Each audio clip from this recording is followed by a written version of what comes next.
Hola, buenos días a todos. Muchas gracias por venir. Ayer el tráfico en Madrid fue un caos. No sé si ha influido en que seamos relativamente pocos, pero es verdad que lo importante de estos actos es el resultado que dejan, el documento que vamos a presentar, lo que significa ese documento de trabajo compartido con todos los que han participado en la Mesa de Ciudad y Territorio Saludable del Observatorio 2030, y eso va a quedar. Y lo importante, yo creo, que es que las acciones queden, que empecemos a ser capaces de debatir con un camino marcado, con una hoja de ruta y con unos objetivos que nos lleven luego a impulsar las acciones y que entre todos juntos seamos capaces de empujar esas acciones. Y en eso estamos. Así que creo que eso es lo más importante. Este acto va a ser grabado y luego será compartido, al igual que el documento que vamos a presentar, de manera abierta, porque lo que nos interesa es dar a conocer sus resultados y, como digo, impulsar esa acción, esa concienciación y esa visibilidad del trabajo tan importante que tiene el sector de la edificación en las consecuencias de la salud de todas las personas. Así que vamos a empezar este acto dando la bienvenida y dando las gracias al Colegio de Madrid que nos acoge, y en representación de su decano, de Cifrido Herráez, tenemos a su tesorera, a Pilar de la Cuadra. Muchas gracias.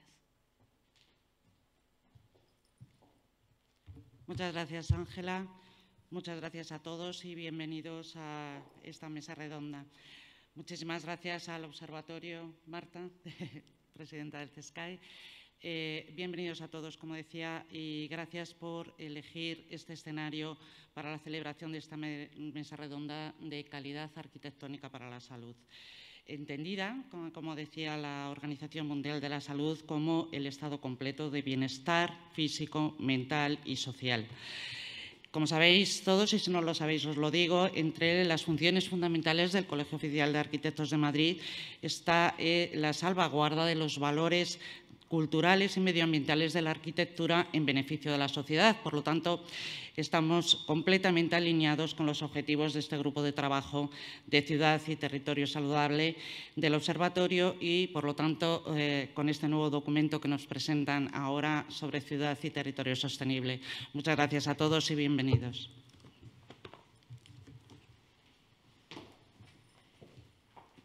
Gracias, Pilar. Gracias al COAM. Le vamos a dar ahora la palabra a la presidenta del Consejo Superior de Colegios de Arquitectos de España, Marta Vall-Llosera.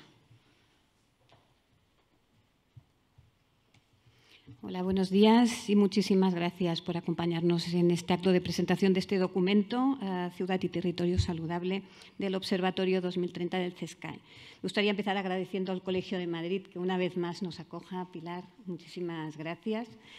Y también un agradecimiento a Susana Saiz, responsable de Clima y Sostenibilidad de Arup en Europa, quien nos va a exponer las claves del documento, nos va a explicar un poco en qué consiste. Y también un agradecimiento a los participantes en la mesa redonda que va a cerrar el acto, a la directora de Salud Pública, Medio Ambiente y Determinantes Sociales de Salud de la Organización Mundial de la Salud, de la OMS, a María Neira, que una vez más nos acompaña, al catedrático de Urbanismo de la Universidad Politécnica de Madrid, José Fariña, a la directora del Observatorio de Arquitectura Saludable, Rita Gasalla, y al arquitecto y urbanista José María Ezquiaga. Bueno, decir que desde el año 2018, en que se creó el Observatorio 2030, realmente se ha ido convirtiendo o ha supuesto un nuevo modelo de trabajar, un nuevo modelo de trabajo estratégico que se ha ido compartiendo con todo el sector, de manera que a partir de visiones diferentes y compartiendo objetivos nos ha permitido ir dando respuestas a los nuevos retos que tenemos de cara a futuro. Durante estos 4 años, el Observatorio ha editado diferentes publicaciones, además con una idea de que tengan un alcance, que sean muy didácticos, documentos muy fáciles de entender para la sociedad, y además ha impulsado importantes acciones también de interés común y de interés general. Hoy hacemos público el resultado de otra de estas líneas de trabajo del Observatorio, precisamente con la presentación del segundo de los documentos correspondiente a la labor del Grupo de Trabajo de Ciudad y Territorio Saludable. Los más de 100 colaboradores del Grupo de Trabajo, que representan distintas sensibilidades y visiones dentro del sector, han reflexionado sobre la relevante relación que existe entre arquitectura y salud y la influencia que el diseño arquitectónico y la planificación urbana de nuestras ciudades tienen tanto en nuestro bienestar físico como también en nuestro bienestar emocional y también mental, proponiendo en el documento toda una serie de propuestas y líneas de acción que nos van a ir permitiendo alcanzar esa cultura de la salud y del bienestar. Precisamente el lema elegido en este año para el Día Mundial de la Arquitectura fue el diseño para la salud y arquitectura para el bienestar, y nos permite confirmar precisamente la oportunidad de este documento que hoy presentamos. La Organización Mundial de la Salud ha señalado que la urbanización de nuestras ciudades es uno de los principales determinantes para la salud pública en este siglo XXI y destaca, por tanto, la importancia de que haya una buena gestión y una buena planificación urbana. Ante este reto, los arquitectos y las arquitectas podemos aportar nuestro conocimiento, podemos aportar y ofrecer soluciones que nos permitan precisamente avanzar hacia una sociedad mucho más justa, mucho más saludable y mucho más sostenible, a través de reformular los espacios que habitamos, los espacios de convivencia y también nuestras ciudades, haciéndolos lugares como mucho más confortables, inclusivos y también adaptados a nuestras necesidades, pero también planteándolos desde, teniendo en cuenta criterios de belleza, tal como nos indican la Declaración de Davos, la nueva Bauhaus europea o la propia Ley de Calidad de la Arquitectura.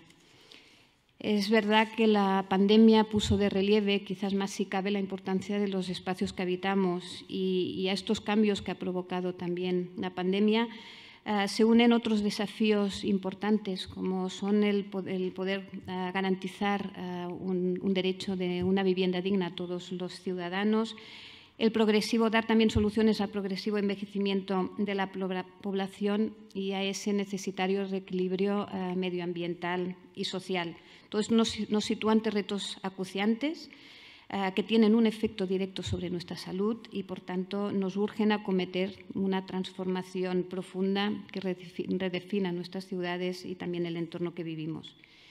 La arquitectura y el urbanismo son claves en esa labor y por eso también desde el Consejo animamos a que aprovechemos la ocasión que nos dan los fondos Next Generation para abordar esa necesaria ola de renovación y mejora de nuestras viviendas y también de nuestras ciudades.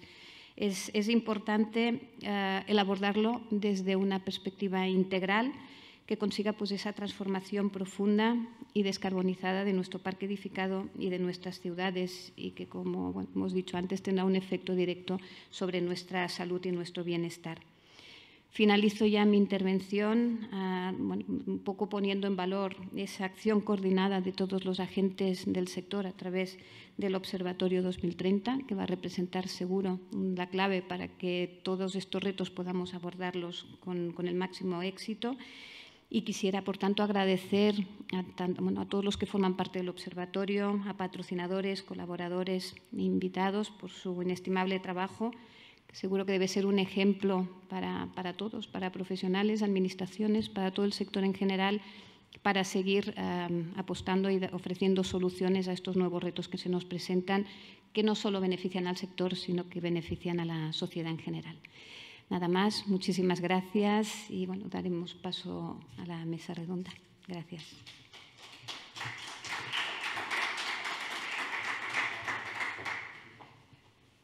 Gracias, presidenta. Bueno, antes de la mesa redonda vamos a exponer las bases metodológicas del informe y las conclusiones y para ello contamos con Susana Saiz.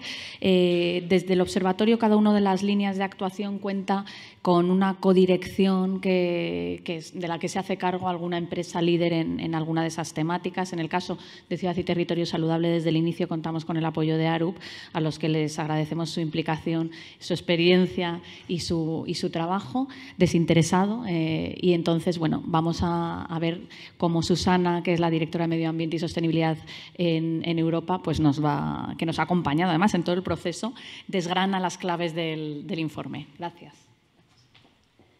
Gracias, Ángela, y gracias por invitarme a compartir con vosotros el resultado y contaros la historia de este proceso que ha sido el crear este documento, que es el resultado de un trabajo extremadamente colaborativo con diferentes perspectivas que vinieron de muchos ámbitos que se oye mucho, en muchos ámbitos que de primeras parece que no están relacionados con la salud. Cuando hablamos de materiales, cuando hablamos de arquitectura, bueno, pues vamos a ver a través del documento cuáles han sido las claves. Vale, ya hemos comentado la definición de lo que es la salud, pero quiero reforzarla, porque la salud, la definición que viene ya del 1948, entiende como un estado de bienestar físico, mental y social, no solamente la ausencia de enfermedad. Y esto es extremadamente importante, porque al final, realmente, si vemos esta infografía de lo que es la salud, es un elemento bastante complejo, con muchísimos parámetros que interaccionan. No vienen solo derivados de tu genética o del modo de vida, sino que también es obviamente el acceso a las instalaciones y a los servicios de salud, pero también viene condicionado por el medio en el que nos desarrollamos, el medio físico en el que vivimos y también el medio social en el que vivimos. La cohesión social es un parámetro determinante de la salud muy importante y este gráfico quiere representar realmente esa complejidad del concepto de salud que hemos intentado transponer en el documento. Si vemos los parámetros que afectan a la salud, vemos que más del 80% de los factores que afectan directamente a la salud no tienen nada que ver con el ámbito sanitario, tienen que ver con otros elementos, con cómo vivimos, cómo comemos, cómo nos movemos, con quién interactuamos, salud física, mental, movilidad, alimentación, como decía. Y en este escenario vemos que el papel que desempeña la arquitectura y las ciudades es fundamental, porque es el escenario donde se desarrolla nuestra actividad como seres humanos para la mayor parte de la población y posibilitan el modo de vida saludable. Este es un gráfico que hicimos de una investigación en el que realmente intentábamos entender las interacciones de lo que es el biotopo, hablábamos del biotopo, que es las condiciones, entendiendo nuestro mundo como un ecosistema en el que vivimos, y cómo esas condiciones, aunque sean iguales para todos, realmente interaccionan de manera muy diferente respecto a los parámetros que son más personales de las personas. Es solamente una visión, un snapshot para que veáis la complejidad que tienen. La edad que tenemos, el género, de dónde venimos, nuestra cultura, cómo hemos vivido, afecta en lo que entendemos como bienestar y como salud. Y obviamente nos afecta a distintos niveles, distintas escalas. La comunidad donde nos asentamos, los edificios, incluso los materiales a los que nos exponemos. Y nos vamos a centrar en la ciudad, porque este grupo de trabajo se centró en ciudades y territorios saludables y seguro que sois familiares con estas estadísticas. La ciudad es un espacio de oportunidad. Tenemos el 85% del producto de la riqueza que se genera por las ciudades. Más del 55% de la población vive en ciudades y esto va a ser cada vez mayor, pero a la vez es el responsable del 70% de los recursos que se consume, es el responsable de las emisiones y la contaminación y de los residuos generados en el mundo. El impacto que puede tener, tanto para bien como para mal, es espectacular. Y bueno, pues vamos a ver qué entendemos como una ciudad saludable, que fue lo primero que abordamos en el grupo de trabajo. Queríamos dar una definición a qué era una ciudad saludable. Es una ciudad que tiene que entenderse como un proceso, no es algo fijo, no es un diseño estático, sino que es un proceso que está enfocado a la mejora continua del entorno, tanto físico como social, y permite y da los recursos para que las personas que viven en él se desarrollen y que consigan desarrollar al máximo su potencial. El concepto de diseño regenerativo también se discutió porque está en la base de muchas de las estrategias y de las iniciativas que han salido en el grupo de trabajo. Un diseño que realmente combine la salud del planeta con la salud humana es fundamental porque no se pueden desligar. La salud del planeta, la salud de las personas que viven en él va totalmente ligado. Y ese diseño con unas claves que lo hacen accesible, peatonal, que entiende los ciclos, que entiende cómo pertenece la capacidad territorial, la ciudad está dentro de la capacidad territorial donde se ubica, es muy importante. Que sea resiliente, porque es uno de los parámetros que vamos a tener que tener más en cuenta en este escenario de cambio climático. Que sea vivible, es lo que queremos, la ciudad que se pueda vivir, que la gente pueda salir a la calle, que se sienta segura, que se sienta bien. Que sea equitativa y que ofrezca a todo el mundo las posibilidades y que sea ecológica, en conexión con el ecosistema al que pertenece. Y bueno, pues este se plasmó, y es otro modelo que se habló mucho en el grupo de trabajo, el modelo de ciudad 15 minutos, que lo habréis oído muchísimo, y que cada vez en el contexto de la pandemia se ha estado poniendo en relieve como una solución que combina la ciudad que es sostenible con la ciudad que es saludable. Y bueno, pues ahora voy a contaros un poco las dinámicas, el proceso de este grupo de trabajo y el proceso que seguimos. En el proceso lo primero que hicimos fue entender y diagnosticar todos aquellos aspectos que eran transversales entre los distintos grupos de trabajo, porque realmente esto no es un proceso aislado. Los grupos de trabajo han estado interconectados y a través de los encuentros pues veíamos que había aspectos que eran comunes a todos ellos. Y bueno, pues una vez que se identificaban esos aspectos, se conectan aquellas estrategias de diseño que son tangibles en las ciudades y que se pueden transponer en acciones directas. El siguiente paso fue la definición de temáticas clave, de ejes que se vinculan de manera directa con esas áreas transversales. Esos ejes son los ejes que van a marcar las intervenciones, las categorías donde queremos que se realicen esas intervenciones. Y a la vez se identificaban las estrategias de diseño que tuviesen un impacto directamente en la salud personal y colectiva. Con este análisis inicial y la definición de los ejes, creamos el mapa de la visión. ¿Qué queríamos ser? ¿Qué queríamos ser en el grupo de trabajo? ¿Cómo definíamos esa visión para una ciudad saludable? Y a partir de esa visión, el siguiente paso, que fue ya el cierre de los grupos de trabajo, fue la estrategia de implementación con la identificación de tareas prioritarias y objetivos, entendiendo cuáles eran las barreras para esos objetivos y cuáles eran las vías para acceder a ellos, con propuestas concretas. El proceso intervinieron más de 100 personas, 129 personas en las reuniones, con 4 reuniones específicas de grupo de trabajo, con ponentes, con una gran diversidad de documentos usados como referencia, que se materializaron en, como digo, unos temas transversales que marcaban la estructura base de este documento. Integración, una ciudad integrada, una ciudad digital, una ciudad adaptable, eran los 3 elementos que vimos que eran fundamentales y que eran los ejes transversales. Cuando hablamos de integración física y social. Cuando hablamos de digital, hablamos de datos que permitan las decisiones de diseño, que las decisiones de diseño se basen en evidencias, en información y en datos.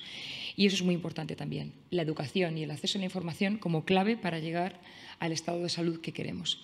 Y que sean ciudades adaptadas a su entorno, adaptadas a su capacidad de acogida y adaptadas al clima en el que están asentadas y a esa evolución, un proceso dinámico.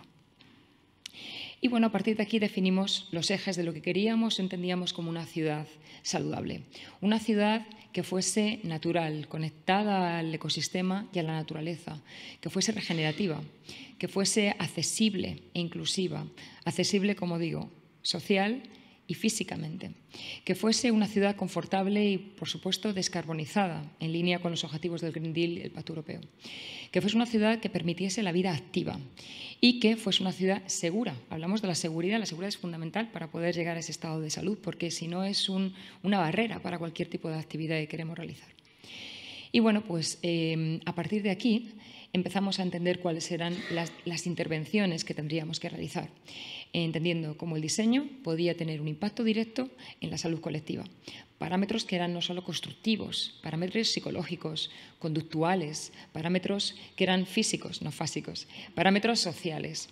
Y veis, este mapa es sencillamente para ver la complejidad, vemos las interdependencias y las relaciones entre todos ellos, porque al final lo bueno de este tipo de análisis es que te das cuenta de que no hay que hacer 500 acciones, hay que hacer 4, 5, 6 muy concretas que tienen un impacto muy directo en muchas áreas. Y bueno, pues con esto llegamos a la definición de las propuestas. Unas propuestas que en cada uno de los ejes se definieron y que aquí he intentado resumir casi agrupadas en temáticas, ¿no? Temáticas en naturalización y regeneración que se referían muchísimo no solamente a la interacción con la naturaleza, sino también a entender cómo la naturaleza se vincula a la alimentación. Entender de dónde vienen los alimentos fomenta y está demostrado que tiene un impacto en cómo comemos. es regenerada entendiendo los ciclos que tiene la ciudad como un metabolismo que tenemos que entender e intentar que se integren principios de circularidad que también contribuyan al uso eficiente de recursos, el uso de materiales saludables que no tengan tóxicos y que proponer una mejor calidad del aire en las ciudades. Ciudades inclusivas que se basan en el concepto de Human Centered Design, ciudades diseñadas para las personas, parece obvio, pero a veces vemos que no, se diseñaban para el coche o se diseñaban para otros objetivos, pero no para las personas. Que todo el mundo tenga el acceso a las infraestructuras y servicios y, por supuesto, vivienda asequible y con las condiciones de confort a los que tiene todo el mundo derecho. Un diseño integrado, fomentar la participación, incrementa la cohesión de las personas en la comunidad y también se entiende dentro de inclusión. Que sean ciudades descarbonizadas, hablamos de rehabilitación, hablamos de reducir la demanda, reducir la huella de carbono, que esto viene ligado de nuevo a una movilidad activa que va a tener un doble impacto en la salud, pero también en la calidad del aire y en las emisiones.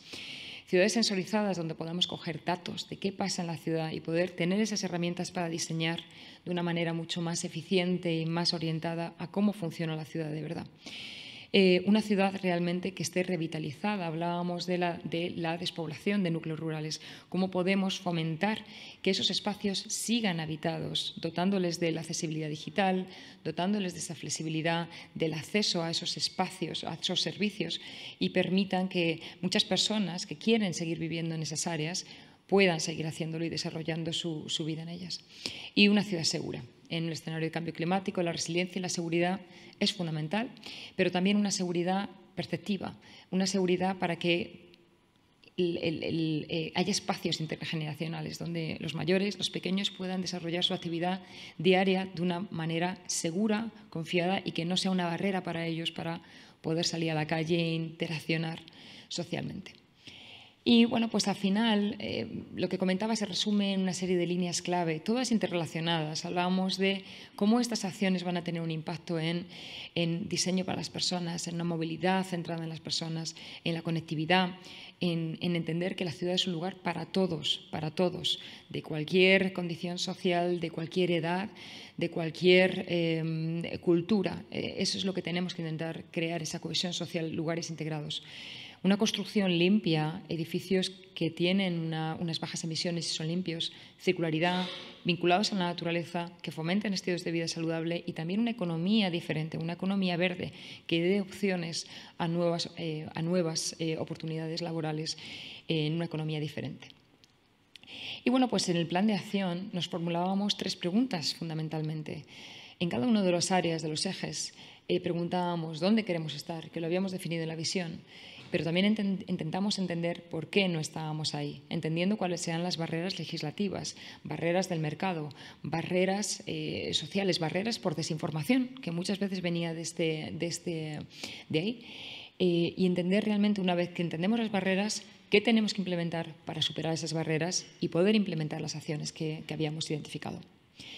Y también las métricas. Las métricas estuvieron por detrás todo el rato y muchísimos sistemas de certificación que nos alimentaron durante el proceso de trabajo, porque nos dan maneras de cuantificar realmente los impactos de las intervenciones que estábamos calculando, que estábamos proponiendo, porque el calcular el impacto, capitalizar el impacto, monetizar de alguna manera cada una de estas intervenciones es extremadamente importante, porque se tienen que poder construir, se tienen que poder implementar y se tienen que entender en el lenguaje de valor, dejar de hablar de coste y hablar de valor, que es un concepto muy diferente. Y bueno, al final, ya por cerrar, la ciudad saludable revierte en beneficios que, como digo, son cuantificables. No solamente beneficios ecológicos, con la mejora de un paisaje urbano, una ciudad más limpia, más confortable, con microclimas adaptados, con una biodiversidad que se incrementa y más tranquila, con menor ruido, con menor impacto negativo, sino que también tiene beneficios económicos, porque es más allá de la revitalización de la comunidad. El principal beneficio que le veo, y también ligado al beneficio social, es el sentido de pertenencia, el querer estar, el querer quedarte en un sitio, crea cohesión social y al final da y sienta las bases para un desarrollo económico también de un barrio o de una comunidad. Y evidentemente también el impacto que tiene también sobre el gasto sanitario. Personas que viven en un entorno más sano, que tienen unas mejores condiciones de salud física y mental, evidentemente no va a tener necesidad de utilizar el sistema sanitario y revierte también un beneficio económico. Y es que esto no es bonitas palabras. En el impacto de vecindarios que están diseñados de esta manera está cuantificado y hay muchísimos estudios que ya hablan de la sensación de bienestar, cómo aumenta cuando estás en un espacio naturalizado, por ejemplo. Y esto es muy importante, por eso insisto en las métricas y en la cuantificación para poder demostrar a cualquier persona que dude realmente del impacto positivo de este tipo de estrategias. Y con esto, pues cierro. Muchísimas gracias por su atención.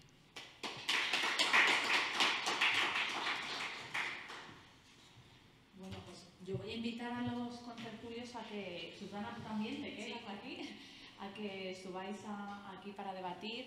Tenemos una mesa de lujo donde, como queráis, sentados como queráis, donde contamos con el catedrático José Fariña, gran experto, catedrático de urbanismo, sí. Además experto en salud, yo creo en urbanismo y salud, autor de numerosas publicaciones. Lo mismo pongo unas diapositivas. Mucho más técnicas de las que hoy presentamos, que tiene siempre como objetivo desde el observatorio un carácter mucho más divulgativo. Contamos con, muchas gracias, José, por acompañarnos, con Rita Gasalla, presidenta del Observatorio de Arquitectura Saludable, una iniciativa que pretende poner en valor lo que estamos diciendo, que a nosotros nos suena como muy... pero vosotros me escucháis, ¿verdad? Yo creo que debe ser para la grabación. Gracias, José. Con Rita Gasalla, presidenta del Observatorio de Arquitectura Saludable, que bueno, una entidad que tiene como objetivo principal es poner en valor lo que estamos defendiendo aquí, que a nosotros nos parece muy obvio desde nuestra profesión, pero que tenemos un trabajo enorme por hacer para que la ciudad lo perciba así. Contamos también con José María Ezqueaga, catedrático también de la ETSAM, profesor titular. Vale, bueno. Casi catedrático, una eminencia en urbanismo y además un gran experto también en la evolución de las ciudades y siempre defendiendo también este discurso de la necesaria relación de la ciudad con la salud y la calidad de vida de las personas. Susana, que acaba de presentar el informe representando a ARUP, y online nos acompaña, a la que le doy muchísimas gracias, María, por estar de nuevo con nosotros. Todos la conocemos, tenemos su imagen grabada en nuestro imaginario colectivo, no por causas que nos gustaría recordar, pero es una autoridad, además es un lujo que la OMS se incorpora a estos debates y yo se lo he repetido varias veces y lo digo aquí porque todos los grupos del observatorio, una vez que publicamos este primer informe, vamos a iniciar una segunda fase de trabajo muy centrada en cómo ponemos en práctica, cómo llevamos a la práctica algunas de las acciones que desde una visión muy pragmática consideremos que son viables, involucrando a los actores necesarios para ello. Y creo que los médicos, por supuesto, tienen que ser una parte muy activa de este camino. No podemos, hasta que no logremos que desde el sistema sanitario exista esa convicción también. María está convencida y por eso nos acompaña, ¿no? Y entonces va a ser un activo importantísimo contar con su apoyo en esta segunda fase del grupo, pero implicaremos a las organizaciones colegiales desde España, porque efectivamente arquitectos y médicos tenemos que trabajar juntos para entender mejor en qué consiste el ecosistema de la salud y cómo influye en las ciudades y para que los hospitales realmente sea el último sitio donde acudir, ¿no? Entonces, bueno, yo no me quiero extender más, pero el informe, como ha explicado Susana, se intentó desde el principio abordar, pues bueno, el concepto de ciudad saludable. Yo creo que habría que incluso intentar explorar el concepto propio de salud dentro de la ciudad. ¿Qué parámetros, desde vuestro punto de vista, habría que tener en cuenta en las ciudades para poder medir? Que tan importante es medir para ponerle valor y que las empresas y el business sector, ¿no?, se implique en todas estas decisiones. ¿Qué parámetros tenemos que tener en cuenta para que una ciudad sea saludable? ¿Existen esos indicadores? ¿Hay que inventarlos? ¿Podemos contribuir a crear indicadores nuevos? ¿Cómo lo veis? ¿Empezáis? José, ¿empiezas tú? Bueno, como quieras. A ver, Yo antes de contestar a la pregunta general, quería decir una cosa que creo que es importante. Durante muchos años, más de 25, estuve dedicado a temas de sostenibilidad. Me dedicaba básicamente a ver desde el medio ambiente, etcétera, cómo podíamos conseguir ciudades sostenibles. Y hace, yo creo que un poco más de 10 años, ¿no, José María? Tuvimos una reunión en el Lazareto de Mahón entre el Ministerio de Sanidad y nosotros, la Escuela de Arquitectura, el Departamento de Urbanismo, que de aquella yo era director del departamento, para ver qué es lo que estaba pasando con las ciudades y si se podía hacer algo para mejorar el tema. Desde entonces, hace, ya digo, más de 10 años, tuvimos muchas reuniones luego, unas en Lazareto, otras en el Ministerio, otras en la escuela, en diversos sitios. Como resultado, hace como un mes y medio o 2, se publicó una guía para planificar ciudades más saludables por parte de la FEM y del Ministerio de Sanidad. Entonces, en esa guía lo que se pretende es dar, voy a intentar contestar ahora, dar una serie de indicaciones para que tanto la gente que no sabe del tema como los técnicos puedan empezar a introducir el tema de salud en el diseño de la ciudad. Es muy importante esto, porque el planeamiento urbano surgió de un problema de salud, de un problema de la ciudad industrial, que es una ciudad horrible, tremenda, y que, bueno, produjo hasta revueltas, produjo ideologías, bueno, pues también produjo el planeamiento que ahora nos estamos soportando. Digo que estamos soportando porque en principio resolvió el problema de salud de la ciudad industrial, pero luego se llevó al extremo y ahora mismo ha producido otros problemas diferentes que tenemos que enfrentarnos a ellos. Bueno, y ahora ya, sabiendo que durante años estuve dedicado a sostenibilidad y luego me dediqué a temas de salud, resulta, que es lo que quería remarcar, que los temas de salud y los temas de sostenibilidad, la respuesta es la misma. Es decir, las estrategias que tenemos que abordar para conseguir ciudades saludables son las mismas que para conseguir ciudades sostenibles. Fantástico. No solamente matamos 2 pájaros de un tiro, sino que además la gente nos atiende más. Porque cuando le hablas de salud, rápidamente despierta. Mientras que si hablas de sostenibilidad, bueno, a ver eso, que no sé qué, de qué me está hablando. Entonces, pues desde entonces me dedico solo a temas de salud. Entonces, quería ya, respondiendo por fin a la pregunta, nosotros en la guía estructuramos, digamos, los temas como en 3 grandes pilares, en 3 grandes grupos. Uno, que lo llamamos ciudades para andar, que es lo que se ponía ahí, ciudad de proximidad, la ciudad de los 15 minutos, como se quiera llamar. Es decir, hay que cambiar un sistema de vida sedentario por otro no sedentario. Por lo cual, si hacemos ciudades que obligan a ir en coche, mal lo tenemos. Así que lo primero que tenemos que hacer es intentar hacer ciudades que posibiliten, los urbanistas no, pero por lo menos que hagan posible y no que imposibiliten, hacer un modo de vida no sedentario, que podamos andar, que podamos circular, todo esto. Entonces ese sería el primer pilar. Y hay un montón de cuestiones que se refieren a ese primer pilar. Es decir, ¿cómo conseguimos ciudades para andar? Es muy complicado, ¿eh? Tienen que ser ciudades complejas para que haya diversas cosas en un sitio reducido. Tienen que ser ciudades con densidad suficiente. Tienen que ser ciudades que tengan, bueno, una serie de condiciones. Luego, además, que sean confortables, que sean seguras. Seguridad frente a muchas cosas, a la delincuencia, a los accidentes, a la contaminación, bueno, de todo tipo. Y que además pues sean accesibles para que todo el mundo pueda ir, pues, bueno, todo eso. Y luego, el segundo pilar también está señalado en el informe que habéis presentado. El segundo pilar es, dicho así, introducir la naturaleza en la ciudad, sobre todo en zonas verdes de proximidad. En una de las reuniones que tuvimos, resulta que un médico que hizo un trabajo, un médico de Valencia, trajo los datos en los cuales tener una zona verde de proximidad a menos de 400 metros significaba que el gasto en farmacopea disminuía un 20%, que es una barbaridad. ¿Eso qué quiere decir? Pues que introducir la naturaleza es importante. Y el tercero de los pilares, y ya con eso termino, sería construir espacios de convivencia y participación.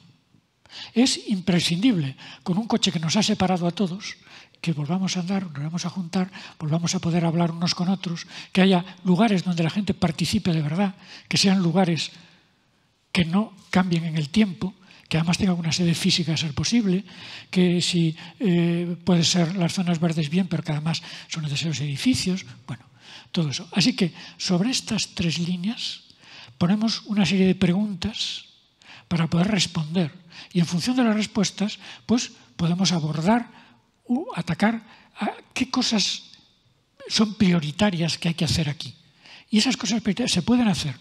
Es decir, hay que cambiar de alguna manera el estilo de vida, la forma en la cual estamos viviendo y para ello hay que hacerlo posible. Eso es básicamente el enfoque que yo veo en este informe que se ha presentado, que me alegra mucho ver que por fin tanto arquitectos empecemos a pensar en salud, que no se ha pensado hasta ahora, hasta hace muy poco tiempo, ya va siendo hora.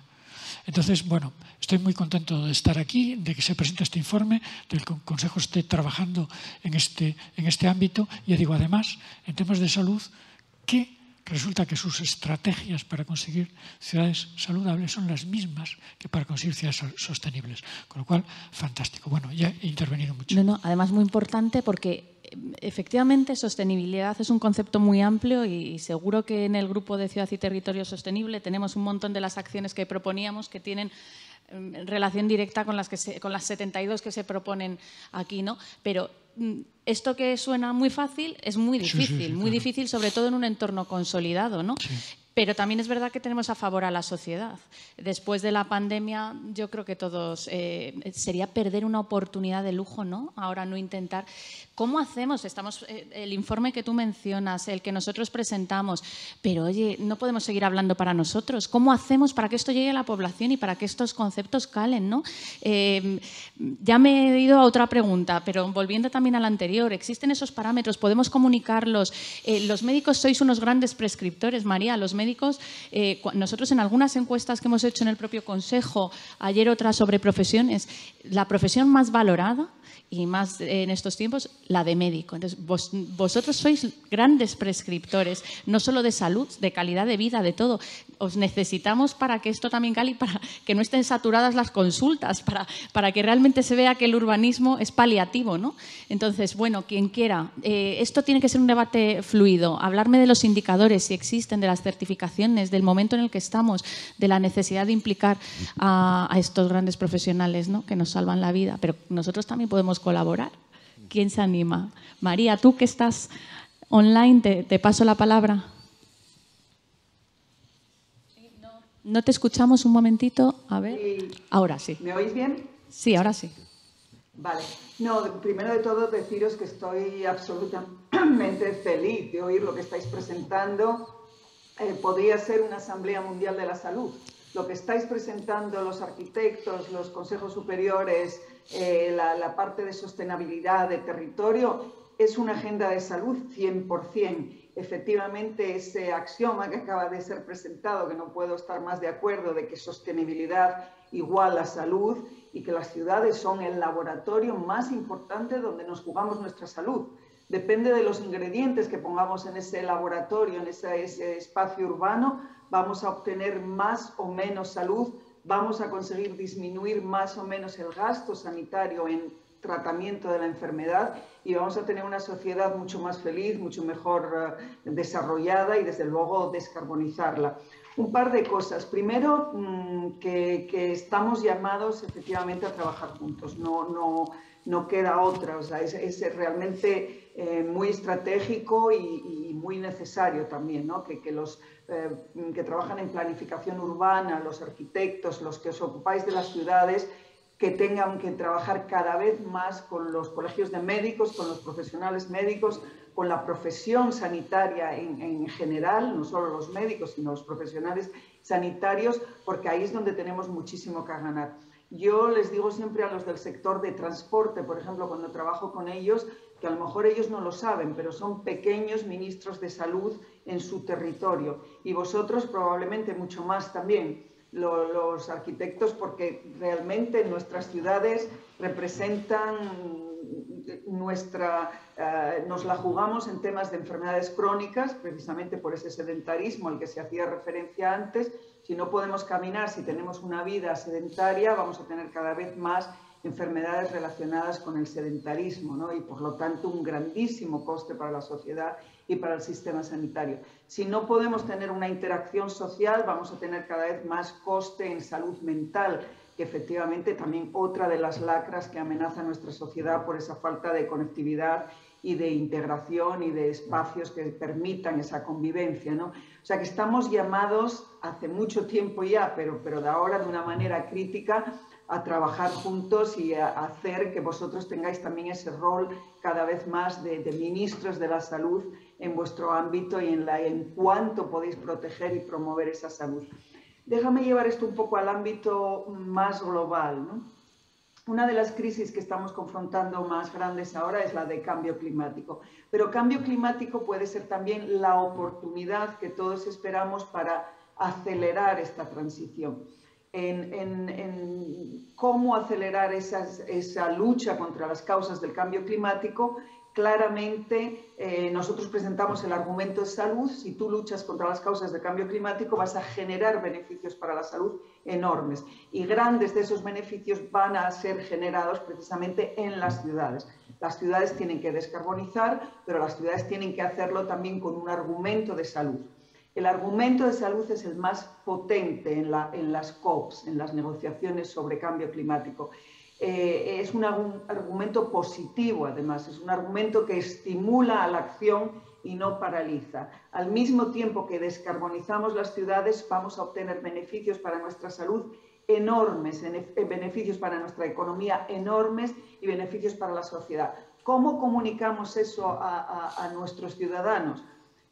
Yo creo que hay que pasar a primero, elevar mucho más la voz de los profesionales sanitarios. Está claro que no pueden hablar solo de enfermedades, tenemos que hablar de cómo se protege la salud y las intervenciones en las ciudades es una de ellas, muy potente. Segundo, comunicar en positivo.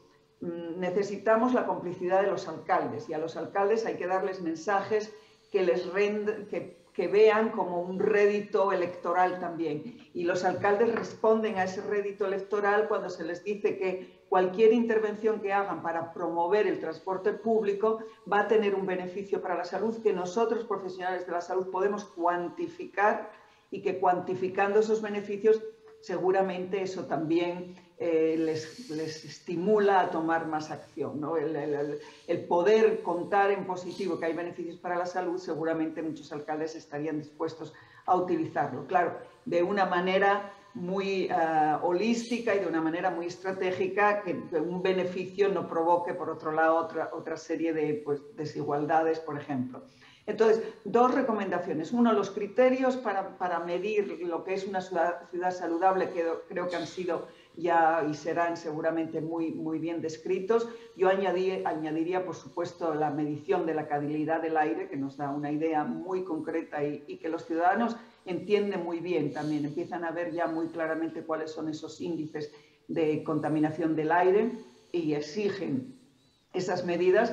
Creo que los otros criterios propuestos son fundamentales y, sobre todo, unirnos en una relación a lo mejor más de forma sistemática y mejor estructurada con los profesionales sanitarios y tener alguna iniciativa común, a lo mejor dentro de la FEMP o dentro de los colegios médicos y colegios profesionales de arquitectura.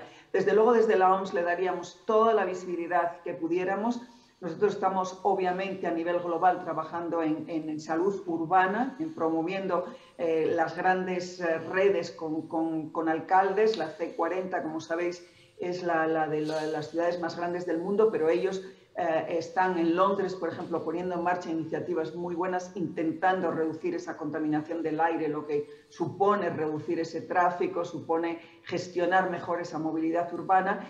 Y tenemos otra campaña que se llama Breathe Life, que trae también iniciativas de distintos países del mundo que se están tomando para reducir la contaminación del aire, pero que en el fondo significa también trabajar por ciudades saludables con todos esos factores que habéis definido.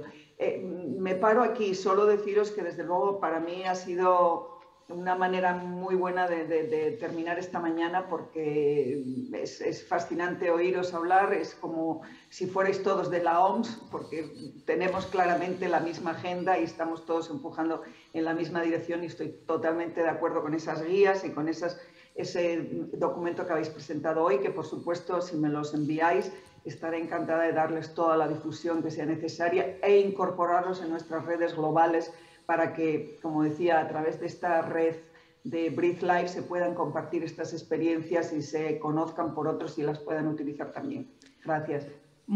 Muchísimas gracias, María. Bueno, encantadísimos. Es que es lo que estamos todos deseando hacer, colaborar, implementar redes, aprovechar sinergias. Vamos todos encaminados a lo mismo. 7 millones de muertes anuales asociadas a mala calidad del aire. Lo que pasa es que no tiene nombre de virus, ni tenemos un informe diario con muertes diarias, y además, como son indirectas y es difícil cuantificar, por eso qué importante medir, qué importante de nuevo los datos, las comparativas, sacarlo a la calle. Joder, que en los telediarios digan estas cosas y que no solo se hable de esto cuando hay una COP y que no solo se hable cuando hay una crisis sanitaria. Vivimos en una crisis sanitaria, en realidad, cuando sucede esto, ¿no? ¿Qué opináis? Seguir abiertamente, sí, contestando a María, contestando a José, hablando. José María. Quería introducir, porque estoy absolutamente en sintonía, ¿no?, con todo lo que se ha señalado. Además, tuve el privilegio de asistir con José, ¿no?, en el Lazareto, en Mahón, ¿no?, una isla que tanto quiero, ¿no?, desde que trabajamos en el primer plan, ¿no?, una isla que ya va por su segundo plan de urbanismo, ¿no?, y de regeneración territorial, ¿no?, y que ha unido desde siempre estas nociones, ¿no?, de calidad de vida, incluso de su propia expresión en instrumentos y en herramientas de lo que es el urbanismo, ¿no? Yo quería insistir en dos ideas y había traído unas diapositivas. No sé si se pueden poner. Si se pueden poner, he pensado que tampoco está mal, como nos van a escuchar, así hay un punto de variedad, ¿no? En primer lugar, no puedo estar más de acuerdo que efectivamente trabajar en el ámbito de la sostenibilidad y en el ámbito de la salud es casi hablar de lo mismo. Incluso diría, muchas de las medidas también de descarbonización, principalmente las de mitigación, van también en la línea de... Tema distinto es que la descarbonización también nos plantea nuevos problemas en relación con la sostenibilidad, ¿no? Los impactos de las energías renovables no son inocuos, ¿no?, también deben considerarse, ¿no? Pero en definitiva sí hay una reflexión en sintonía en todo ello, ¿no? Quería simplemente señalar que la relación entre salud y enfermedad en el ámbito del urbanismo es intrínseca, es el origen mismo. Con motivo del COVID, ¿no?, decidí unir dos líneas de investigación que llevaba de toda mi vida. Una es sobre los orígenes de las normas urbanas, por qué surgieron, ¿no? Y ya había constatado hace muchos años, ¿no?, desde mi época juvenil, ¿no?, que realmente los problemas de salud, ¿no?, sean principalmente vinculados a los usos del suelo, ¿no?, la convivencia de los seres humanos con los animales en la propia ciudad, ¿no?, ya en siglos remotísimos, ¿no?, estoy hablando del siglo XVI, XVII, ya eran origen de normativas urbanas, ¿no?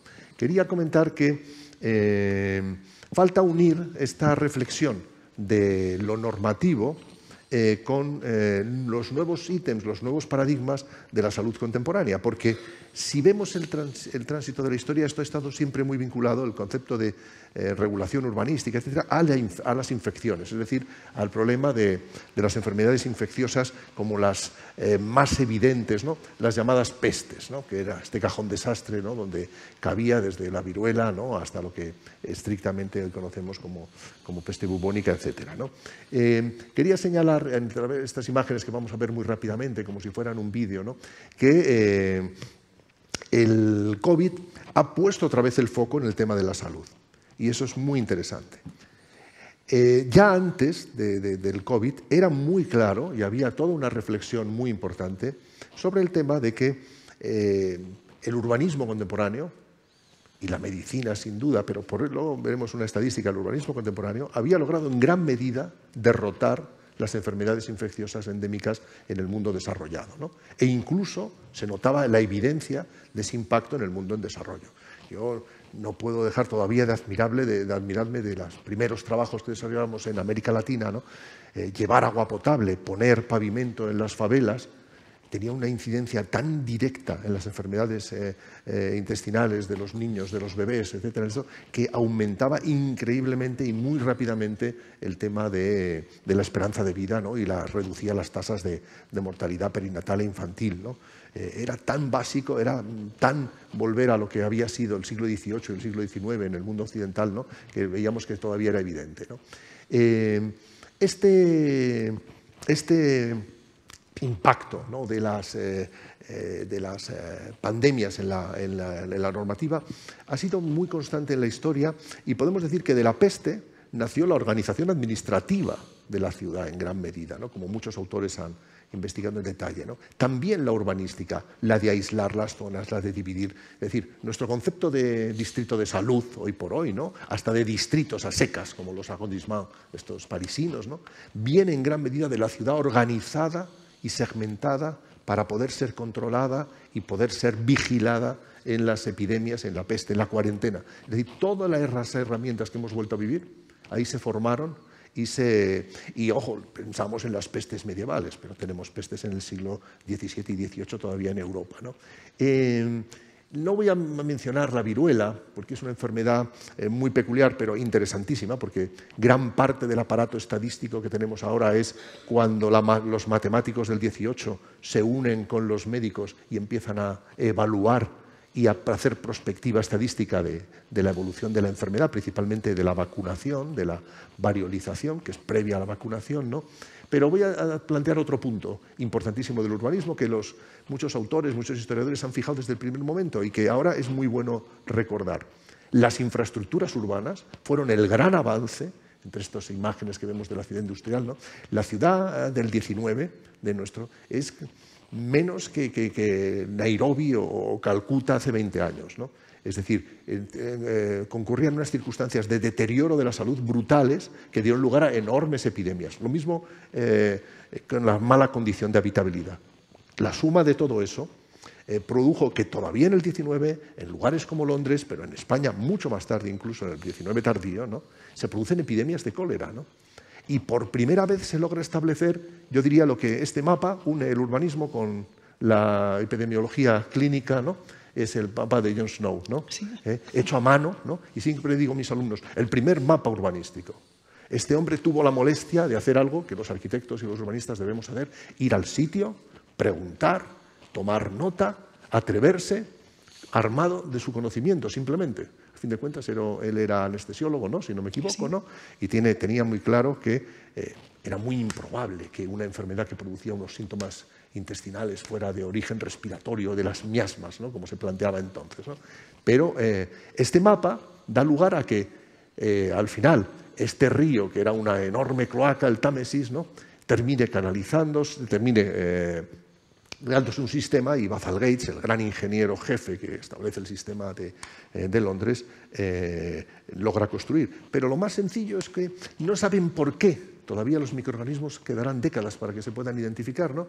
Pero saben ya que el agua es el origen y lo saben sencillamente porque han preguntado, porque eso es lo que quiero que tengamos como conclusión ahora. Hay que poner a abrir los ojos, porque incluso veremos que incluso el concepto habitual de salud ya se nos ha quedado anticuado. Eso será la parte final, y voy a ir muy rápido, no voy a poner todas las diapositivas porque sería muy pesado, ¿no? Otro episodio muy interesante que ha dejado una huella importante no es la gripe del 18, es muy curioso ese tema. Por eso desconfío de que el COVID vaya a dejar una herencia de transformación urbana, ¿no? Nos dejó imágenes como estas que vemos que nos recuerdan tantísimo a las circunstancias actuales, ¿no? Parece mentira que haya quedado tan poco, pero en cambio sí que nos dejó también la estadística. Estos cuadros, estos gráficos por edades, por sexo, por circunstancias personales, sociales, etcétera, que hoy por hoy se convirtieron en la base de lo que es la epidemiología contemporánea, ¿no? Pero que los médicos de principios del siglo XX lograron utilizar para valorar en qué medida la calidad de la vivienda, esto hablamos otro día, que estuvimos en tema, incidía en la enfermedad real, ¿no? Estos mapas, como este de César Chicote en Madrid, tantos otros, ¿no? Philip Hauser, tantísimos pioneros en esta historia, ¿no? En concreto en España, porque en el centro de Europa ya estaba mucho más desarrollado, ¿no? Establecen por primera vez algo importantísimo, y es que las malas condiciones de habitabilidad son ese punto de... Pero voy a concluir esto, para no ser pesado, señalando que, como podemos ver acá, la solución que se plantea a la tuberculosis en un primer momento no es farmacológica, la tuberculosis se combate con arquitectura, como hace poco Beatriz Corominas pues, explicaba en la Escuela de Arquitectura en una preciosa conferencia, ¿no? La tuberculosis da lugar a una nueva arquitectura, y esa nueva arquitectura se establece en todo un sistema constructivo, etcétera, que ya entraríamos en otros aspectos de los que se ha planteado para la salud, ¿no? Pero, ¿cuál es la circunstancia actual? Voy a poner esta misma y con esto concluyo. Esta primera. Las enfermedades infecciosas se empiezan a doblegar prácticamente desde comienzos del siglo XX, y no hay antibióticos, ni hay tratamientos efectivos. Lo que hay es prevención, lo cual prueba la importancia, es decir, solo el saneamiento, solo la mejora de la habitabilidad de las viviendas, solo los nuevos materiales constructivos, solo medidas de higiene profilácticas, digamos, extendidas al conjunto de la población, permiten prácticamente que en los años 50, cuando realmente se extienden y se popularizan los antibióticos, ¿no? Ya las enfermedades infecciosas son casi anecdóticas, ¿no? Ahora tendríamos que crear un pico, ¿no? Aquí pero en cambio han tomado su relevo las enfermedades de estilo de vida, ¿no? Y ahí es donde, no voy a poner más diapositivas para no ser más largo, porque quería poner estas imágenes para que tengamos en cuenta que el vínculo entre enfermedad y urbanismo es intimísimo. Es decir, las herramientas mentales que utilizamos en gran medida han surgido de esa necesidad, y las regulaciones también. Pero ahora nos encontramos, en primer lugar, la renta, la pobreza, en términos generales, pero en la renta. Cualquier variable que tomemos cruzada con la renta resulta significativa, entre ellas la de la enfermedad. El virus del COVID ha parecido que es un virus muy democrático, ¿no? Que ha sido muy transversal, ¿no? Pero las malas condiciones, como antaño de vivienda, agravan la condición, por lo menos en el ámbito reducido, en el ámbito microsocial, ¿no? Por eso se ha puesto de moda otra vez hablar de sol, aire. Por eso muchas comunidades autónomas han puesto obligatorio que haya balcones en las casas. Por eso ahora mismo las personas lamentan haber cerrado el balcón y su terraza, ¿no? Para ganarle unos metros cuadrados y un poquito de valor a su vivienda, etcétera, etcétera, ¿no? En primer lugar, el tema de renta es siempre relevante. Otro factor que no estamos teniendo en cuenta en urbanismo y es muy importante es el tema de edad. El tema género ha impactado y por fin se está teniendo en cuenta y tiene importancia en urbanismo radical, ¿no? Pensemos en cualquier cosa, desde el uso de los servicios públicos y de los bienes hasta la seguridad, etcétera. El tema de género es radical, pero el tema de edad, los dos grupos maltratados, niños y mayores, ¿no? En nuestra ciudad, son temas clave y precisamente ellos son los grandes consumidores, entre comillas, de salud pública, ¿no? En este momento, ¿no? Los estilos de vida. Hemos hablado de muchas medidas concretas, pero hay otras que tienen relación directa con el modelo de ciudad, son más difíciles de corregir. El automóvil, ha habido una imagen que se ponía el automóvil, es el elemento perturbador universal, ¿no? Todo el estilo de vida sedentario, más la contaminación asociada a la ciudad, más los temas directamente de estilo de vida, no tan urbanísticos como la alimentación, ¿no? Son los orígenes de los temas clave que aparecen en este gráfico que hice con Esther Higueras, que es otra persona muy vinculada a José, ¿no? y al grupo de salud desde el primer momento, en un artículo reciente que hicimos juntos, en donde aparece que las enfermedades, los trastornos alimentarios, las enfermedades cardiovasculares, las enfermedades respiratorias vinculadas a... No hablemos de los temas ya más menores, como accidentes, etcétera, vinculados a ciudad, ¿no? E incluso el tema de los golpes térmicos o de las... que curiosamente es el primero que la legislación estatal ha obligado a considerar en el urbanismo, a través de una modificación reciente de la legislación urbanística. Ahora hay que evaluar en los planes generales la importancia de la isla de calor sobre los temas de salud, ¿no? Pero hay un último ahí abajo, enfermedades mentales, ¿no? Este tema, en el gráfico que puse al comienzo, no aparecía recogido en las enfermedades del estilo de vida, ¿no? Y ahora mismo, quizá motivados por la evidencia y también mediática, ¿no? De la epidemia, que se debe llamar así, ¿no? de suicidio juvenil, ¿no? Principalmente en los países occidentales, ¿no? Que en Estados Unidos es uno de los temas que llena páginas diarias de la prensa más sensata, ¿no? y que en España empieza a plantearse como un problema grave de salud pública, ¿no? Y ese también está vinculado con el tema de convivencia. El modelo de ciudad dispersa, dependiente del automóvil, donde los sujetos se ven atomizados, ¿no? Y reducidos a una conexión en gran medida por redes, ¿no? Cuando estas redes se distorsionan, pongamos el confinamiento, ¿no? O cuando los elementos de convivencia naturales, habituales, se hacen muy difíciles, ¿no? Producen, sin ninguna duda, un impacto sobre esas enfermedades. No tengo una visión mecanicista en la cual podamos establecer un determinismo ambiental de las enfermedades mentales, ¿no? La Universidad Menéndez Pelayo celebró este verano un curso muy importante, muy interesante, justamente sobre este tema, ¿no? De enfermedades mentales, ¿no? Del suicidio, principalmente en el ámbito de jóvenes, ¿no? Y estableció todos los parámetros sobre los que puede. Como casi todo lo importante, es multicausal, ¿no? Sin ninguna duda, ¿no? Pero no me cabe tampoco ninguna duda de que este es un tema que tenemos que volver a poner en el puesto de mando, ¿eh? Y que no se arregla solo con zonas verdes. Últimamente el tema de la parametrización tiene un problema de que pasa lo mismo que en el ámbito de la medicina, ¿no? Todo lo que pueda ser traducido a lo farmacológico tiene una salida mucho más directa que lo que es complejo, ¿no? Y lo que es multicausal, ¿no? Entonces, en el ámbito de la salud mental no basta solo zonas verdes, ¿no? Aunque son necesarias. No basta solo el tener un entorno adecuado en el microcosmos de la vivienda, aunque es imprescindible, ¿no? Es necesario mucho más y yo veo ahí un ámbito muy, muy, muy fértil. En el resto no nos cabe más que decir otro axioma muy radical. La ciudad sostenible, la ciudad saludable, es la ciudad posautomóvil. Bueno, nos has dejado a todos, nos has dado un repaso completísimo que te agradecemos. Te vamos a invitar también a todos vosotros a que seáis parte en esta segunda fase del grupo, porque efectivamente es muy complejo. Las ciudades son ecosistemas muy complejos y todo es multicausal, es muy difícil. Pero es verdad que es que necesitamos esos datos, sobre todo yo creo de cara a implicar al sector de los negocios, ¿no? A las empresas que son las que invierten y que tienen que ver a los políticos, como decía también María, que tienen que ver rentabilidad en sus acciones. Hombre, lo que ya siempre se ha dicho, que lo que no se puede medir es difícil poder demostrar que existe, ¿no? Decías una cosa muy interesante que has dicho, que el COVID no crees que vaya a tener una relación directa con un cambio una transformación de las ciudades, pero es verdad que yo creo que todos estaremos de acuerdo que el COVID ha modificado muchos modos de consumo, de trabajo, etcétera, y en ese sentido indirectamente está, por ejemplo, el hecho del teletrabajo, de que nos acostumbremos pues a que actos como este, que en pandemia probablemente lo tendríamos lleno, la gente se acostumbra a verlo en diferido en su casa en otro momento. Es decir, está cambiando los hábitos de consumo y en ese sentido cambia el uso de la ciudad. Y si cambia el uso de la ciudad, tenemos que adaptar las ciudades.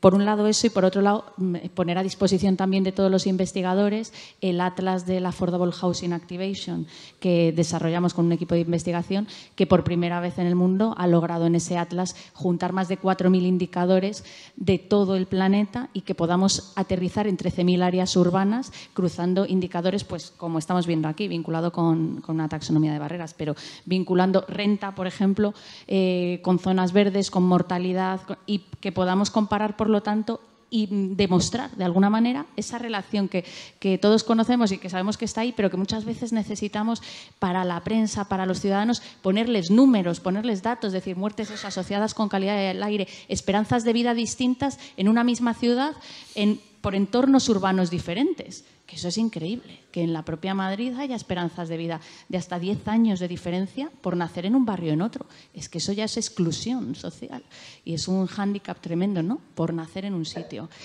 No sé, María, sí quería decir... Rapidísimo, porque quiero ir a los otros participantes, pero una cuestión, ya que estás hablando de comunicación, creo que tenemos que hacer un esfuerzo también cuando hablamos de enfermedades relacionadas con estilo de vida, y sé que ese término viene de la Organización Mundial de la Salud, tenemos que ser muy cuidadosos de que no parezca que los estilos de vida tienen que ver con una decisión individual, ¿no? Si yo respiro una mala calidad de aire, no tiene que ver con mi estilo de vida. porque no escojo la calidad del aire de la ciudad donde vivo.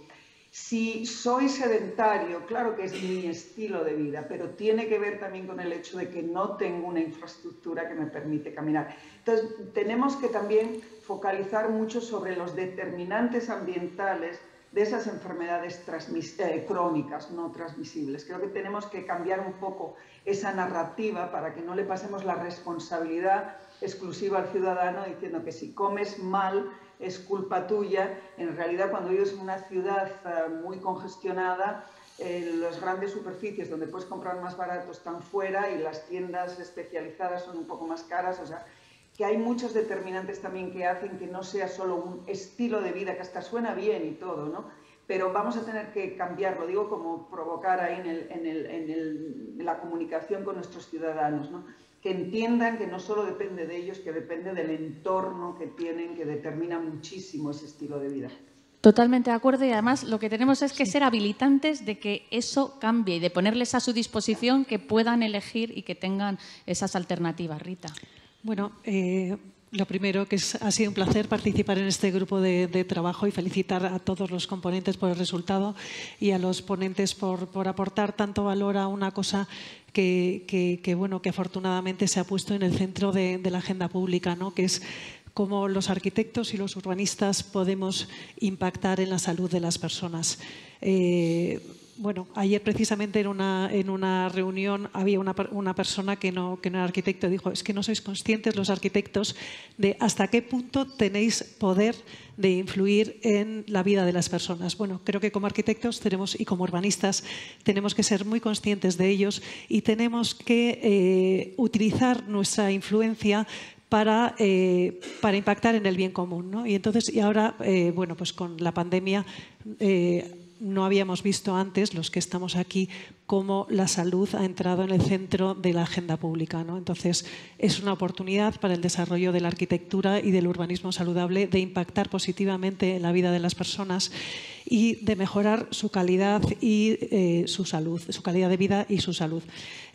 Los indicadores que has preguntado son claves, es decir, tenemos que objetivar cómo impacta cada uno de los factores para que se pueda realmente medir y aunque sea una forma pues a lo mejor muy práctica para un problema muy complejo, como acabas de comentar, es clave llevarlo, digamos, a números, sacar estadísticas y valorar cómo impacta cada una de las cosas en la salud de las personas para que todo esto se incorpore en las agendas de las empresas y de las corporaciones municipales, ¿no? O sea, esto, digamos, a nivel macro, a nivel Estado y a nivel administración es esencial que ser conscientes, ¿no?, de cómo influye el diseño urbanístico en la salud de las personas.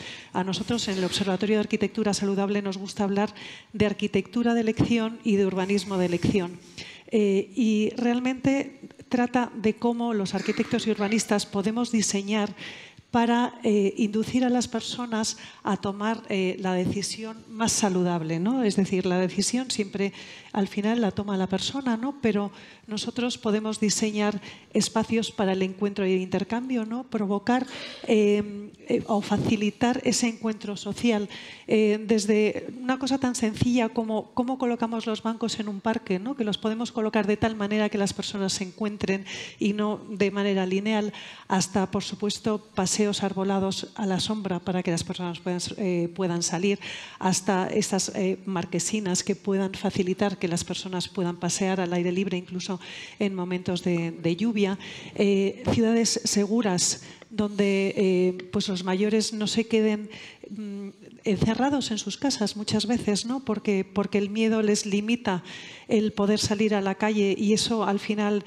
supone el principio del fin de su vida, ¿no? O sea, como ese miedo limitante hace que, sobre todo mayores y niños, en lugar de tener ese intercambio social tan importante, sobre todo para nosotros que somos personas del sur, ¿no? Y es tan importante para nuestra salud el comunicarnos y el acudir a estos eventos y vernos las caras y relacionarnos, pues cómo es de importante que cuando diseñemos pensemos en eso, que pensemos en cómo unir a la familia en torno a la cocina, pues para que ese momento sea un momento bueno de intercambio. ¿Cómo tenemos que diseñar esas cocinas desde lo más micro para que las personas se reúnan en torno a ella, para fomentar esa cultura de la cocina y no de las cosas compradas precocinadas, que son lo más rápido y lo más eficiente, pero desde luego a la larga acaba siendo completamente ineficiente, tanto en lo emocional como en lo físico, ¿no?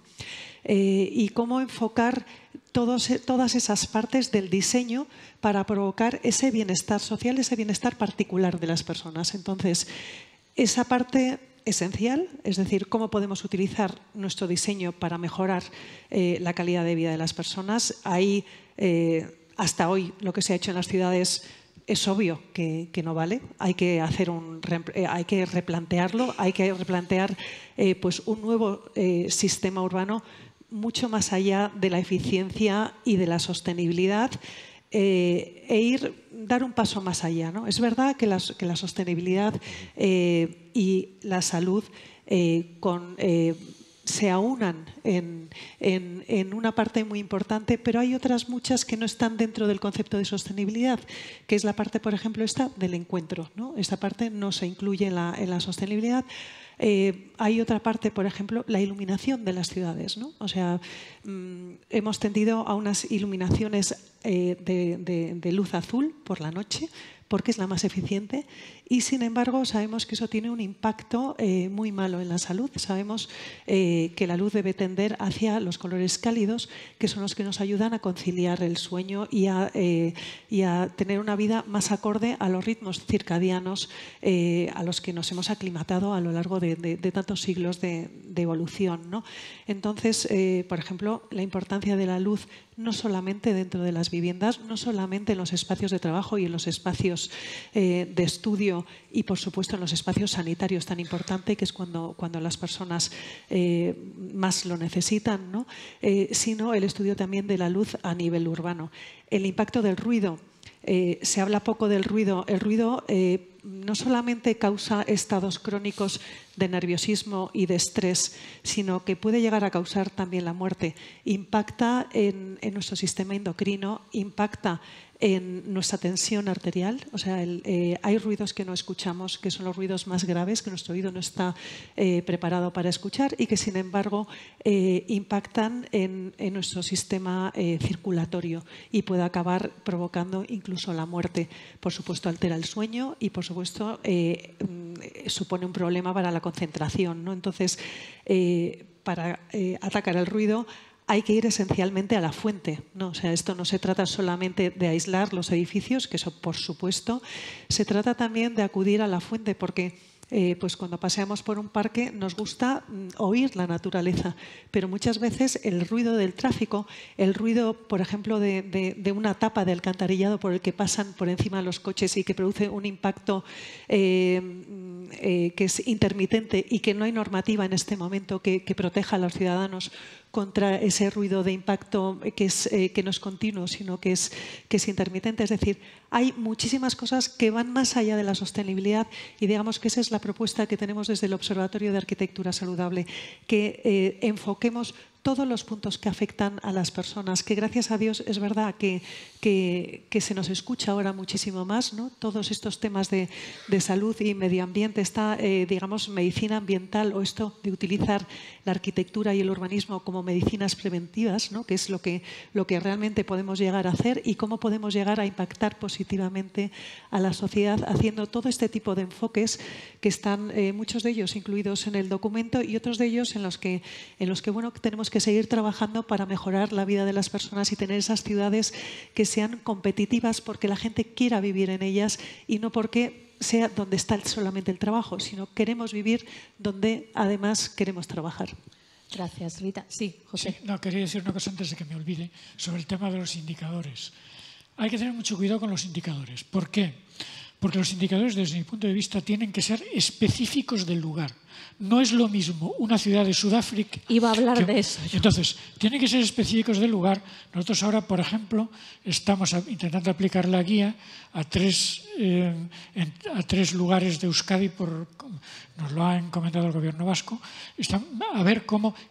los indicadores tienen que ser específicos de cada sitio. ¿Por qué? Porque, por ejemplo, las culturas son diferentes, los climas son distintos, no es lo mismo el clima de Sevilla que el clima de Lugo. Entonces, claro, tienen que ser propios de cada lugar. O sea que hay que tener cuidado con ello. Y luego hay que también tener cuidado que en estas cuestiones que son multifactor, es decir, que afectan a muchas cosas, si nosotros nos fiamos exclusivamente de 3 o 4 indicadores, vamos mal, porque a lo mejor nos hemos dejado fuera uno importantísimo. Entonces, bueno, hay que ir haciéndolo poco a poco. Y luego quería ser optimista. Quiero decir, a ver, ya se están haciendo cosas. Aparte de lo que nos ha encargado el Gobierno vasco, pues, yo qué sé, en el plan de Vic, por ejemplo, en el plan general, se han metido ya indicadores de salud, para ver qué es lo que va a pasar con ello en el futuro. Bueno, quiero decir que ya no es que estamos hablando de entelequias, es que se están haciendo cosas. Entonces, quería ser optimista, no dejarlo todo. El problema de lo que mencionabas de la diferencia entre una ciudad europea, un contexto europeo, luego ya bajando a cada país, bajando dentro de cada país a cada geografía, frente a lo que es la globalidad, María lo sabe, cuando se afrontan los problemas desde el multilateralismo entramos en una complejidad tremenda y efectivamente los indicadores nos tienen que permitir esa capacidad de aterrizaje a las distintas escalas y a las distintas identidades, modos de vida, culturas, etcétera. Eso es parte del gran desafío, ¿no? Hay que empezar poco a poco, ¿no? Solo un apunte. Decía, José María mencionaba la edad, has mencionado la edad, muy importante. Dentro de 30 años, según datos oficiales, el 25% de la población mundial, porque en entornos como Europa es mucho más, tendrá más de 65 años. Es decir, la accesibilidad a esa ciudad para todos es muy importante empezarla a trabajar desde ya. Somos unos privilegiados en España, en Europa, somos unos privilegiados. Si pensamos en otros entornos, pues no nos imaginamos, ¿no? Y luego otra cuestión, no solo arquitectos y médicos. Nosotros en el observatorio hemos implicado a economistas, abogados, etcétera, porque estamos hablando de que muchas veces hay que abordar los cambios y son cambios normativos y requieren que los abogados nos digan cómo se puede hacer de la mejor manera esa intervención en las normas que existen. Necesitamos a los economistas para que nos ayuden a reflejar ese impacto, qué retorno tienen esas sociedades, porque estamos hablando de la atracción de talento. Todas las ciudades se pegan ahora por atraer talento, eso es empleo, eso es innovación. Eso podemos monetizarlo, pero necesitamos a los expertos. Es decir, seamos capaces de establecer estos entornos colaborativos en los que cada uno aporta y todos aprendemos, ¿no? Susana, sí. Y cuando termines os pido a todos una conclusión o un mensaje de esperanza o cómo pensáis que podemos sumar estas fuerzas para esta segunda fase y llegar a la ciudadanía. Vale, muchísimas gracias por las contribuciones porque realmente nos reafirma en que las líneas que hemos establecido y los principios que se han establecido en el grupo de trabajo van en la línea correcta. Estoy totalmente de acuerdo con el vínculo ciudad saludable sostenible que comentabais, lo comentaba con Rita antes de la intervención también, la importancia de la seguridad también como un factor principal. Y yo diría que aquí realmente, solo por añadir, que en el tema de métricas lo que tenemos ahora mismo es una capacidad digital que no teníamos antes, esa capacidad de captar datos que hacen que sea más fácil poder entender qué está pasando. El Big Data nos está ayudando muchísimo a esa... Y monitorizar. Exactamente. El componente multifactorial, poder entenderlo de una manera analítica, que es fundamental, para realmente luego desgranar qué es lo relevante, qué es lo que impacta. Querría decir también que hay muchísimas guías de diseño saludable, muchísimos sistemas de certificación.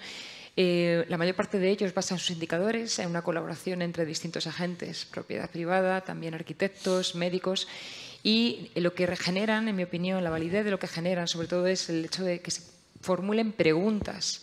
Cada vez que se aborda un diseño, se formulan preguntas que te van a hacer pensar en la ubicación, en el contexto en el que se está cómo se tiene que tener en cuenta la salud. Y la mayor parte de ellos luego se basan, el impacto o lo que se mide, en vía prestacional. Se basan, por ejemplo, el Well Community Standard, Living Building Communities, se basan en medición real de la calidad del aire, del nivel de ruido, del confort térmico, incluso de cómo se están usando los espacios, porque al final, es lo que comentaba Rita, o sea, tú puedes tener un espacio mal iluminado, no se va a usar. Es como pasa en el sector comercial. Se mide, se evalúa, se monitoriza por dónde pasa la gente y eso te da muchas pistas de realmente esto no debe funcionar bien cuando por aquí no pasa nadie, ni nadie se sienta en este banco. Entonces, bueno, pues tenemos esa ventaja. Yo creo que también hay que tener muy en cuenta la capa digital y para mí esa ya, y casi concluyo, es la parte de la esperanza, la capacidad de información que tenemos ahora mismo. Es la gran esperanza de poder realmente aterrizar en medidas de diseño que nos lleven a un espacio más saludable y sobre todo una ciudad usable, porque para mí está directamente vinculada. La ciudad saludable es la ciudad confortable que se usa, el espacio urbano se usa, fachadas que no sean ciegas, la vitalidad del espacio público, sin rincones, eso es lo que te hace usar la calle, ¿no? A todas las generaciones. Entonces, bueno, pues confiemos en las capacidades nuevas que tenemos. Muchas gracias. La tecnología es una herramienta, tenemos tanta información, pero también es parte de la dificultad. El análisis de esa información, el filtrado, el cómo se eligen esos indicadores, de qué manera, con ese cuidado para no caer luego en otros errores que sean difícilmente reversibles. Bueno, como conclusión, algo que queráis añadir a lo que se ha dicho. María, te paso a ti primero la palabra. Bueno, de nuevo creo que esta es una alianza estratégica irreversible, o sea que por supuesto tenemos que ir adelante. A nivel global tenemos que aprovechar también la demanda importante que va a venir de cómo tenemos que luchar contra el cambio climático y la contaminación y por lo tanto tenemos que aprovechar de ese argumento salud para usarlo mucho más y avanzar mucho más. Y la última es que tenemos que asegurarnos de que esta demanda venga del ciudadano. ¿Cómo hacemos llegar al ciudadano este interés que tiene en una ciudad saludable? Creo que es, de nuevo, cuantificar lo máximo posible cuáles son esos beneficios para la salud que va a obtener y los económicos y que sean ellos los primeros que pongan la presión en los líderes políticos, en los gobiernos, para que podamos avanzar todavía mucho más. Muchísimas gracias. Sí. No, como conclusión, yo creo que los técnicos lo que tenemos es que hacer posible las cosas, pero eso no es suficiente. Es decir, tú haces posible que la gente camine por una calle, pero si tiene la costumbre, voy a poner un ejemplo que es terrible. A ver, estoy en un pueblo chico, que puedo ir andando a todos los lados. Por eso cojo el coche para ir al bar, que está a 50 metros. Eso significa que además de hacer posible, porque es posible ir al bar andando, además de hacer posible hay una segunda parte, que es la que acaban de decir, que es comunicar la necesidad de cambiar los beneficios. Claro, hay que decir, bueno, pues mira, si vas al bar andando, por lo menos andas algo. Y luego si te vas a casa, 100 metros mejor que nada. Si luego vas además al colegio andando y vuelves, pues son otros 200 metros. Y así poquito a poco. Pero claro, no es, por mucho que hagamos posible, el problema es que las ciudades ahora lo hacen imposible. Es decir, ahora las ciudades hacen imposible, por ejemplo, que yo pueda ir andando a llevar a mi hijo al colegio. Simplemente es que el colegio está a 4 kilómetros. Es que no puede ser. Es que es imposible porque está a 7 kilómetros. ¿Cómo es posible que esté a 7 kilómetros? Y no tengo ni un maldito comercio de proximidad al lado donde pueda comprar el pan. Tengo que irme al hipermercado que están... Eso es lo que hay que cambiar, hacer posible. Los técnicos podemos hacer posible, pero luego hay una segunda parte, que es cambiar las costumbres. Cambio cultural. Claro. Es decir, que de alguna manera tenemos que conseguir que la gente haga. Por eso a veces cuando decías, bueno, pues es que vamos a ver por qué la gente no va por aquí. A lo mejor no va por aquí porque su costumbre es ir por el otro lado. Entonces lo único que tienes que hacer es modificar su costumbre. Es decir, no es que esté mal diseñado el espacio ni nada. Es simplemente que es que lo hace así porque lo ha hecho toda la vida. Entonces hay una segunda parte que está muy clara, que es concienciar a la gente. Es decir, hay que decirle a la gente porque es bueno que vayan andando en lugar de coger el coche para 50 metros. Es que es así. Bueno, nada más. Y que soy muy optimista porque desde que empecé todo esto, hace ya más de 10 años, hasta ahora se ha avanzado ni se sabe. Del desconocimiento completo hasta el momento actual en que se va teniendo en cuenta en muchos lugares. O sea que seguramente, yo siempre digo de broma, me gustaría vivir 20 años más para ver en qué acaba todo y seguro que va a acabar bien. Me encanta un mensaje optimista. Completamente de acuerdo. Bueno, ahora mismo tenemos que tener en cuenta que tenemos dos claves muy importantes en las que apoyarnos para este proceso de mejora. Una de ellas es la tecnología, ¿no? Podemos digitalizar nuestras ciudades, podemos generar estos gemelos digitales urbanos, podemos incluso introducir nuestros avatares dentro para ver cómo las habitaríamos, cómo la gente se comportaría y luego podemos corregirlo antes de o tomar las decisiones para realmente que la decisión de construirlo, que es tan costoso a nivel medioambiental, sea lo más acertada posible. Entonces, desde la toma de datos hasta la experiencia de los usuarios en estos espacios digitales nos pueden ayudar muchísimo a los arquitectos y a los urbanistas a mejorar estas ciudades y ver por dónde tenemos que tirar para que la gente pues pase por la zona arbolada o deje de ir en coche a los sitios a los que puede ir andando, ¿no? Y por otra parte está el poder de la comunicación, ¿no? El poder de la comunicación es clave.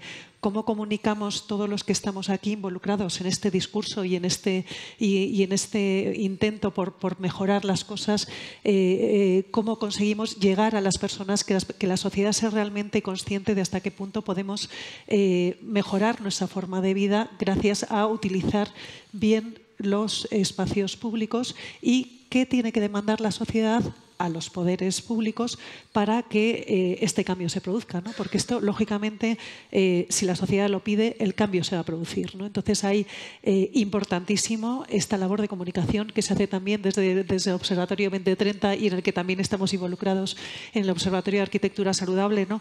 Cómo comunicar a la población, cómo comunicar a los usuarios la importancia de los espacios en nuestra salud. Ya en el año 74, Lalonde, el ministro de Sanidad canadiense, ya dijo que el 68% de nuestra salud depende del entorno y de nuestra forma de vida. Hoy está ampliamente aceptado, están mucho más desarrollados, pero esto ya viene de año 1974.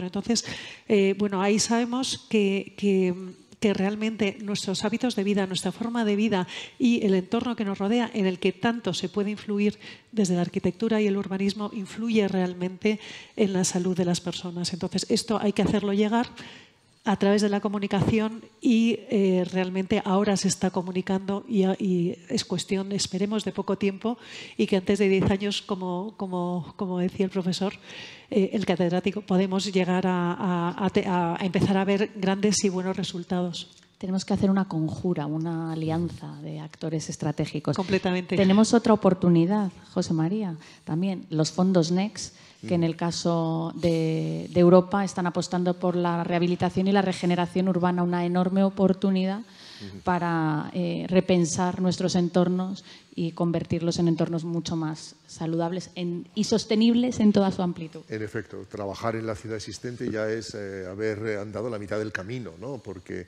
el enemigo principal en este concepto que habéis señalado de estilo de vida, ¿no? En el caso de la traducción urbanística es fundamentalmente la dispersión territorial y la movilidad cautiva, bien del automóvil privado en su mayoría, bien incluso de los medios de transporte colectivo, ¿no? Pero en general al final esa compulsión inevitable, ¿no? A tener que disociar nuestra propia vida individual en espacios distintos, normalmente muy alejados entre sí, ¿no? Y que obligan a que consumamos gran parte de nuestra vida en esa movilidad forzosa, ¿no? Recuerdo muchísimo cuando hace 20 años en un seminario en Roma, en la Universidad de Dortmund, donde el urbanismo tiene un enfoque más antropológico, etcétera, realizaba una investigación sobre el uso del transporte en Roma, podía haberse hecho igual en esto, y el resumen de la gente era: la mitad de mi vida la transcurre en un autobús, ¿no? Desde entonces hemos prosperado en varios puntos, ¿no? El urbanismo, que nació como reflexión de las ciudades y nació, es lo que quería recordar, ¿no? Muy vinculado al tema de salud en origen, ¿no? Despedimos a María. Adiós, encantado. Gracias. Disculpas, me tengo que ir. Gracias, María. Gracias por estar con nosotros. Al contrario, mil gracias por la invitación y seguiremos adelante trabajando juntos. No lo dudes, que os involucraremos. Gracias. Gracias a todos y perdón. Adiós. Pues lo que decía, que el urbanismo que nace en un primer momento en un entorno, evidentemente con esta preocupación higiénica, ¿no? Sanitaria, ¿no? Pero nace en el entorno del urbano, hemos visto a lo largo del final del siglo XX cómo se ha empezado a entender como una parte de la gestión del medio ambiente. Yo diría que el siguiente salto de paradigma es que tanto el urbanismo, la propia gestión del medio ambiente, vamos a entenderlo como parte de las políticas de la salud humana, ¿no? Y es que evidentemente todos los elementos están vinculados, ¿no? Y en ese sentido creo que esta apertura de visión, ¿no? Nos está poniendo también de manifiesto la insuficiencia cuando uno está con la mirada, con las luces muy cortas, ¿no? De algunas de las herramientas que utilizamos, ¿no? Seguimos haciendo planes urbanísticos donde organizamos el suelo, los usos, los distribuimos lo mejor que sabemos, ¿no? Pero tenemos muy poca incidencia desde esa herramienta para incidir en casi todos los problemas que nos preocupan, la equidad, los problemas vinculados al cambio climático, los problemas vinculados a la salud humana en general, ¿no? Aunque algo se puede hacer también en esa, no soy negativo, ¿no? En ese punto, pero no cabe duda de que nuevos problemas demandan nuevas perspectivas, ¿no? Y ahora mismo estamos efectivamente, como decía José, en un cambio de paradigma y es muy interesante, ¿no? Como hace poco escuchaba a un economista que decía lo mismo, quiero vivir más para ver cómo acaba esto, ¿no? Porque realmente estamos en un momento tan interesante como el que pudo vivirse en la arquitectura hace un siglo, que todos tenemos mitificado, ¿no? En los orígenes del movimiento moderno y esa revolución que supuso, o lo que significó el final del siglo XIX en el ámbito de la salud, ¿no? La revolución que se produjo en todos los entornos, ¿no? Por tanto, soy optimista, pero hay tareas por hacer, ¿no? Y la primera es salir de la línea de confort. Abogados, urbanistas, estamos confortables, no sabemos el modo habitual de proceder, ¿no? Y ahora nos tenemos que plantear el dar ese salto adelante, ¿no? Y ponernos en crisis, ¿no? Nuestras propias costumbres, ¿no? Y esto lo va a hacer la misma sociedad demandándonos que demos respuestas eficientes, porque para eso somos técnicos, ¿no? No solo para pensar, sino para dar respuestas eficientes a problemas reales. Muchísimas gracias. Pues yo también muy optimista. Realmente, como comentábamos, creo que la tecnología, la base de información que tenemos ahora mismo es un valor incalculable. Y eso combinado con una escucha activa de la sociedad y lo que quieren. Porque a veces hablamos de comunicación y es unidireccional, es cambio cultural, informarles, decir, pero hay que escuchar. Esa escucha activa y esos procesos participativos que ahora nos permiten también tener esa información de qué es lo que necesito para poder realmente cambiar mis hábitos.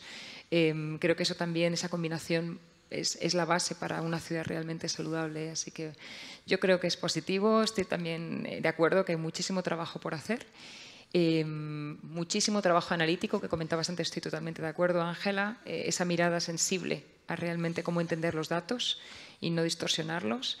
Pero creo que tenemos las bases, ¿no? Y podemos llegar. Bueno, pues con un mensaje positivo siempre da gusto cerrar una mesa. Muchísimas gracias a todos por participar, por implicaros y vamos, doy por sentado que por seguir con nosotros en esta segunda fase en la que esperamos involucrar a las administraciones y poder llevar a cabo muchas de las propuestas que podamos promulgar.